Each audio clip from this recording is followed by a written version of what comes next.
Ya, baik. Pada pertemuan ke-10 ya, pekan ke-10 mata kuliah basis data, kita akan membahas tentang SQL gitu ya. Outline materi kita yang pertama ada definisi query, kemudian tujuan pemakaian query, kemudian SQL itu sendiri, kemudian perintah SQL dan struktur dasarnya. Jadi untuk 3 pertemuan ke depan, hari ini dan 2 pekan ke depan, kita akan belajar SQL gitu ya. Jika di pertemuan sebelumnya kita telah belajar konsep-konsep database atau basis data, nah untuk pertemuan ini dan 2 pertemuan selanjutnya kita akan fokus pada pengolahan datanya atau manipulasi data gitu ya. Oke, yang pertama query. Apa itu query? Nah, di sini pengertian query adalah perintah-perintah untuk mengakses data pada sistem basis data. Jadi perintah-perintah yang dilakukan untuk mengakses data ini dinamakan query gitu ya. Nah, mengapa query? Nah, alasannya ada 2. Paling tidak ada 2 ini ya. Yang pertama, bahasa alamiah bersifat samar-samar sehingga untuk pertanyaan atau pernyataan yang kompleks ya, pertanyaan atau pernyataan yang kompleks dapat diterjemahkan secara tidak benar. Jadi bahasa alamiah ini bersifat ambiguitas, ambigu ya, memiliki sifat yang ambigu sehingga memiliki multitafsir, banyak terjemahan, banyak persepsi. Untuk itu diperlukan sistem yang baku sehingga terdapat satu metode yang dapat bekerja pada berbagai sistem. Nah, ini tujuan dari penggunaan query. Jadi untuk membuat sistem yang baku sehingga ketika dipakai pada sistem yang berbeda tidak akan mengalami kesulitan karena sudah baku gitu ya. Contohnya ketika kita pergi ke suatu daerah di Indonesia, kita tahu Indonesia banyak suku, banyak bahasa gitu ya. Nah, ketika kita misal dari Jawa Tengah ingin ke misal di Indonesia bagian timur, misal di Papua atau di Maluku, ketika mereka menggunakan bahasa daerah mereka, kita tidak paham gitu ya. Mungkin tidak mengetahui maksudnya apa. Nah, untuk mengetahui maksudnya kita bisa menggunakan bahasa nasional kita, bahasa Indonesia. Nah, ketika kita mengobrol atau berdiskusi, berkomunikasi menggunakan bahasa Indonesia, maka seluruh Indonesia ini akan paham karena bahasanya sudah baku. Nah, seperti itu ketika kita ingin berkomunikasi dengan basis data, namanya ini query gitu ya. Oke. Nah, ini ada beberapa pertanyaan terkait dengan query. Yang pertama, keluaran apa yang akan dilihat? Seperti apa nanti hasil dari query gitu ya. Kemudian pembatas apa yang diberikan? Batasan-batasan query-nya seperti apa? Kemudian tabel atau relasi mana yang digunakan? Dan kemudian bagaimana tabel-tabel saling berkaitan atau berhubungan atau saling berrelasi? Oke, itu nanti akan dijawab. Nah, kita masuk ke SQL. Tadi query ya. Kalau ini SQL. Pada pertemuan sebelumnya kita sempat membahas sebentar gitu ya, membahas sedikit tentang SQL. SQL ini kepanjangannya adalah Structure Query Language ya, merupakan bahasa query baku untuk DBMS atau Database Management System sejak tahun 92. Nah, SQL ini bersifat bahasa tingkat tinggi, yaitu pemakai hanya perlu menyebutkan hasil yang diinginkan dan optimasi pelaksanaan query dilakukan oleh database management system gitu ya. Nah, ini SQL terbagi jadi dua bagian yang utama.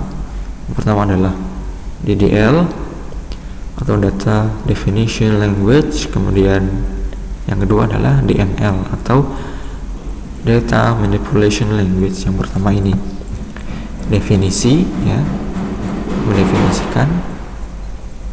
Untuk gampangnya adalah untuk create database. Kemudian yang kedua adalah manipulation, ini terkait dengan manipulasi data nantinya. Nah, ini DDL mendefinisikan struktur basis data seperti pembuatan basis data, pembuatan tabel dan sebagainya. Kemudian kalau DML ini berkaitan dengan manipulasi basis data. Contohnya adalah pengaksesan data, penghapusan, penambahan, pengubahan. DML ini juga bisa dipakai untuk komputasi data. Jadi misal untuk menghitung total dari 2 buah kolom misal, ini bisa.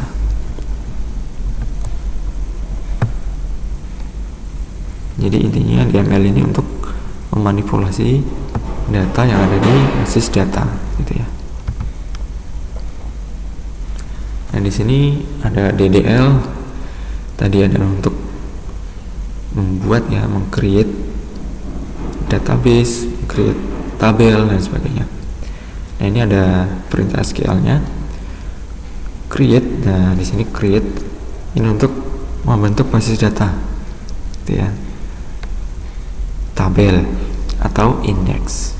Create ini untuk membuat atau membentuk. Kemudian ada alter juga. Alter ini untuk mengupdate atau mengubah struktur tabel ya, untuk mengupdate intinya. Kemudian ada drop, ini untuk menghapus, baik menghapus basis data, menghapus tabel atau menghapus indeks. Kemudian ini adalah contoh untuk membentuk basis data ya. Sintaksnya adalah create database, kemudian diikuti dengan nama database yang kita inginkan. Ini sudah pernah saya jelaskan juga, saya berikan contohnya juga di video sebelumnya ya, nanti bisa dicek lagi. Nah, ini contohnya create database company gitu. Jadi ini adalah perintah untuk membuat database dengan nama databasenya adalah company gitu. Kalau tabel maka create tabel kemudian diikuti dengan atribut-atributnya gitu. Ini untuk menghapus database bisa memakai perintah drop database diikuti nama databasenya. Untuk menghapus tabel juga sama, drop tabel diikuti nama tabel yang ini dihapus. Drop index juga sama, drop index diikuti nama indeksnya gitu. Indeks ini apa sih? Biasanya indeks ini dipakai untuk nantinya relasi antar tabel, jadi menggunakan indeks ya. Indeks ini juga bisa dipakai untuk optimalisasi database, misal dipakai untuk optimasi pencarian data. Misalkan ada kolom NIM, nama, alamat ya. Nah, ketika ingin mencari NIM dengan cepat gitu, ketika datanya sudah banyak, ada ribuan, ratusan ribu bahkan jutaan, maka indeks ini diperlukan untuk mempercepat pencarian data. Misal indeks di kolom NIM gitu ya, maka ini akan mempercepat pencarian dibandingkan jika kolom NIM tidak diberikan indeks.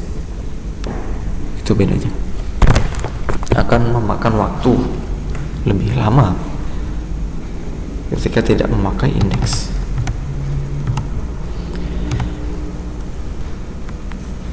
Nah, kita masuk ke manipulation language, data manipulation language. Ketika tadi data definition language untuk mendefinisikan baik itu database maupun tabel. Kalau manipulation ini untuk memanipulasi database. Nah, ini bahasa untuk mengakses database, bahasa untuk mengolah database, bahasa untuk memanggil fungsi-fungsi agregasi, bahasa untuk melakukan query. Nah, ini kita fokus di sini. Ini jenis query-nya ada sederhana, join, dan bertingkat. Ini juga sudah pernah saya bahas di video sebelumnya.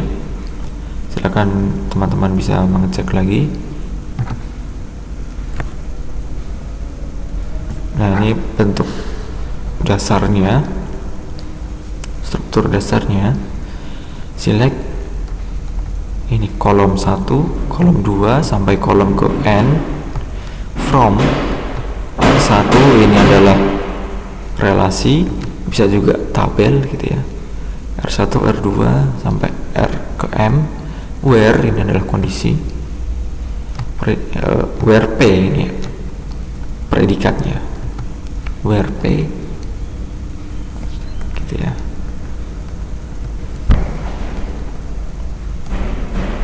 Nah, query ini ekivalen dengan aljabar relasional ini gitu. Aljabar relasional yang sudah pernah kita pelajari sebelumnya juga gitu. Nah, ini bentuk umumnya ya. Select nama kolom dari tabel gitu ya. Kalau ingin menampilkan semua kolom, select bintang gitu ya. Select bintang from tabelnya gitu. Where ini adalah kondisi dengan predikat tertentu. Group by ini adalah mengelompokkan data sesuai dengan ekspresi yang ditentukan. Order by ini adalah mengurutkan data sesuai dengan kolom yang dipilih, bisa berupa ascending maupun descending, berurut dari kecil ke besar atau besar ke kecil.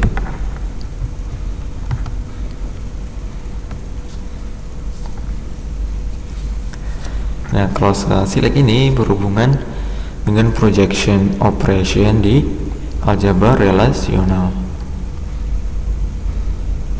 Ini digunakan untuk menampilkan data-data dengan atribut yang diinginkan. Itu. Misal select branch name. Misal kita hanya ingin menampilkan data dengan kolom branch name saja dari tabel loan. Sehingga query-nya select branch name from loan gitu ya. Jadi ini projection. Select ya from, select branch name from loan.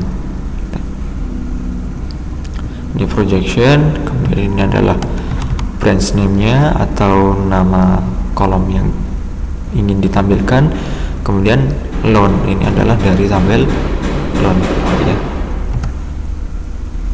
Nah, kita masuk ke clause where. Clause where ini digunakan untuk menampilkan data dengan kondisi tertentu atau dengan predikat tertentu. Di sini predikatnya adalah selection gitu ya.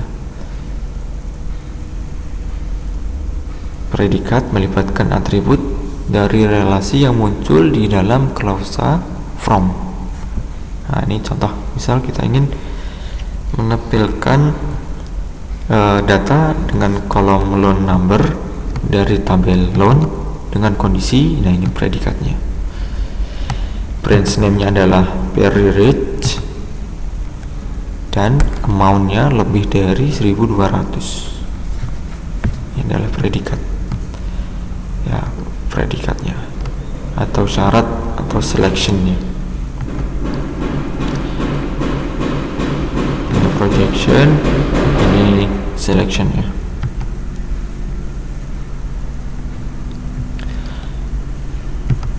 Oke, di sini lanjut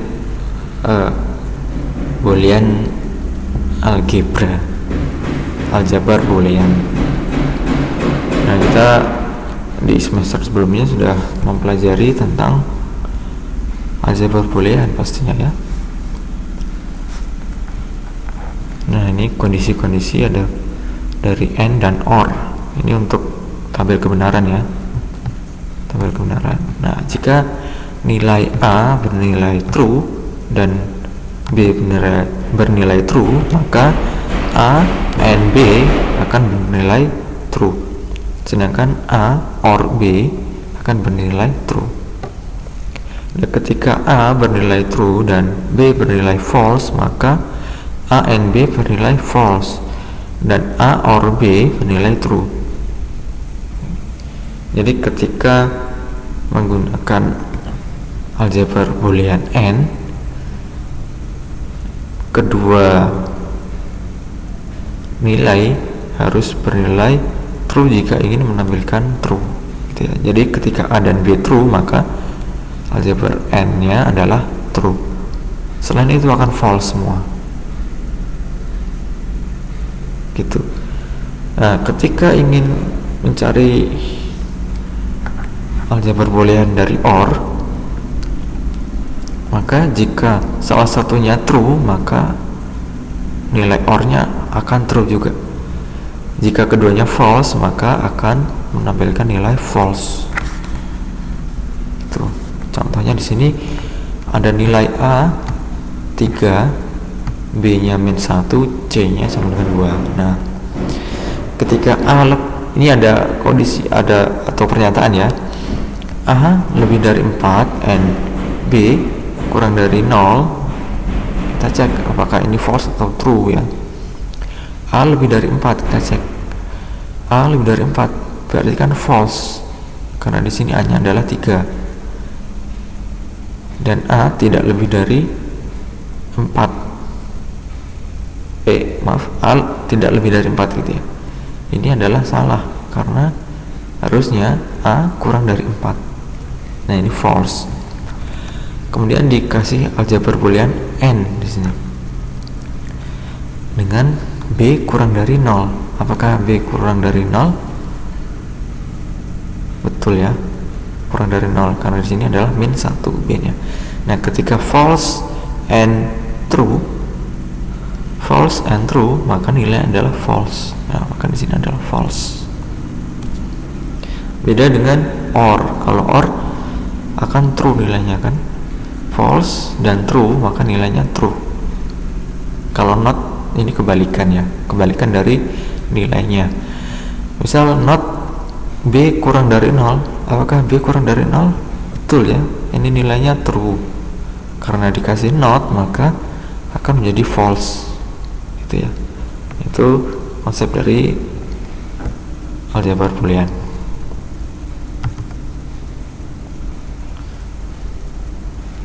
Nah, ini ada beberapa kondisi. Hasil dipengaruhi oleh urutan operasi. Tanda kurung menandakan bahwa operasi dikerjakan terlebih dahulu. Oke. Tanpa tanda kurung, operasi dikerjakan dari kiri ke kanan. Jadi penting untuk memakai tanda kurung jika kita ingin menentukan nilai mana saja yang akan dieksekusi atau dikerjakan terlebih dahulu, gitu ya. Jadi tanda kurung ini penting untuk melakukan query jika kita ingin melakukan query, gitu. Dan ada De Morgan's Law atau hukum De Morgan. Negasi dari klausa not A and B becomes not A or not B. Artinya jika A dan B ini dinotkan, maka akan menjadi not A or not B. Nah, ketika not A or B, maka akan menjadi not A dan not B. Jadi ketika di sini adalah AND, maka di sini jadi OR, gitu ya. Ketika di sini OR, maka di sini jadi AND, kebalikannya saja, gitu. Contohnya di sini ada nilai registernya adalah ASCF, kemudian colornya adalah black. Nah, di sini register is not null. Kemudian dikasih OR color like red.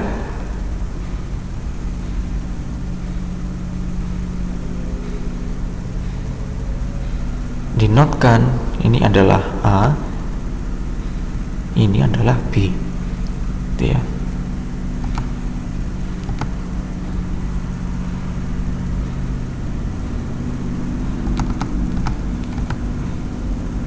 Sehingga menghasilkan nilai false. Registernya ini not, kemudian OR-nya ini adalah color like red. Ini salah, karena salah di sini dinegasikan jadi true, gitu ya. Kemudian dinegasikan lagi jadi false, seperti itu.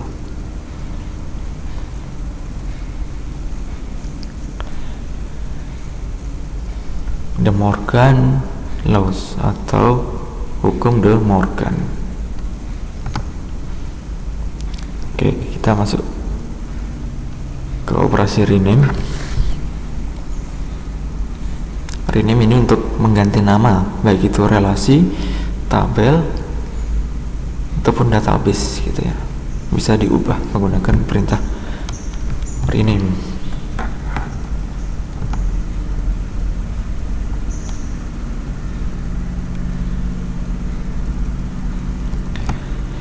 Kemudian untuk mengurutkan kita memakai perintah order by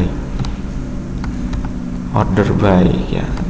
Ini order by bisa dilakukan secara ascending atau dari nilai yang kecil ke besar, bisa juga order by descending dari nilai yang besar ke kecil, gitu. Operasi himpunan ini bisa menggunakan union, bisa menggunakan intersect, bisa menggunakan except.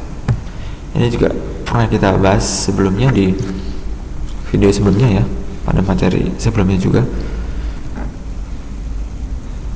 Ini lebih mendalam lagi karena sebelumnya kita secara umum saja, gitu.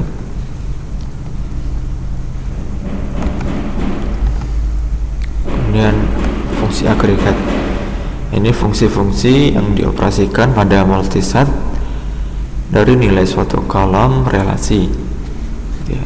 Nah, ini hasilnya berupa suatu nilai.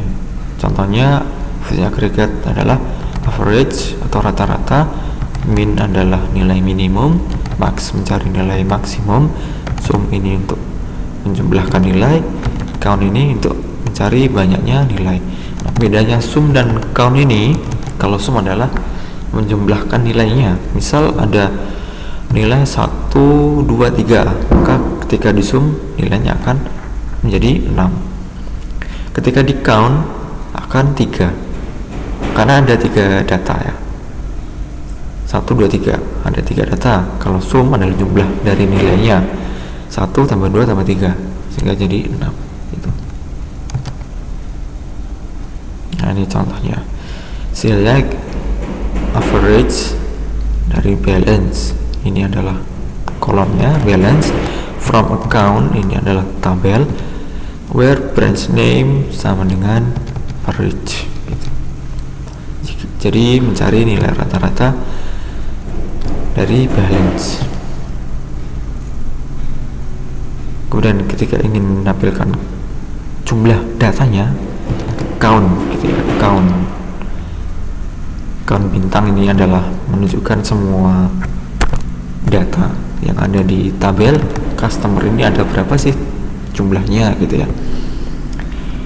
Kemudian kalau distinct ini untuk nilai yang unik, nilai ketika ada 2 nilai yang sama akan dihitung sebanyak 1 kali, itu distinct. Jadi ketika ada 2 nilai yang sama maka akan dihitung 1. Itu.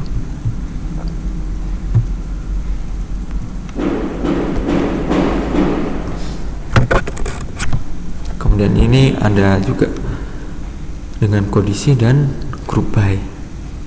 Nah, ini ada catatan, atribut pada clause select di luar dari fungsi agregat harus muncul di dalam group by list,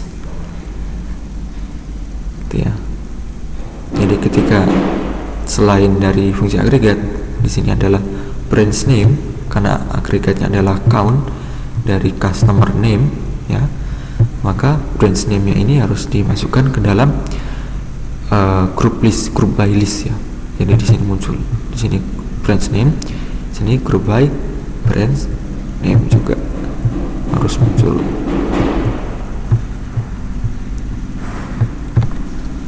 Nah ini contoh, ada lagi having, ada klausa having ya. Predikat di dalam klausa having diaplikasikan sesudah formasi group by, dimana predikat dalam klausa where diaplikasikan sebelum bentuk grup. Jadi urutannya adalah where dulu, kemudian group by, kemudian having. Ketika dibalik akan error, nggak bisa. Jadi urutannya harus where dulu, kemudian group by, kemudian having. Jadi urutan query-nya seperti itu.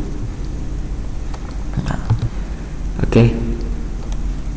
Materi kita hari ini pada pertemuan 10 tentang SQL sampai di sini dulu. Teman-teman bisa mempelajari lebih lanjut di referensi berikut atau mencari referensi yang ada di Google, banyak sekali.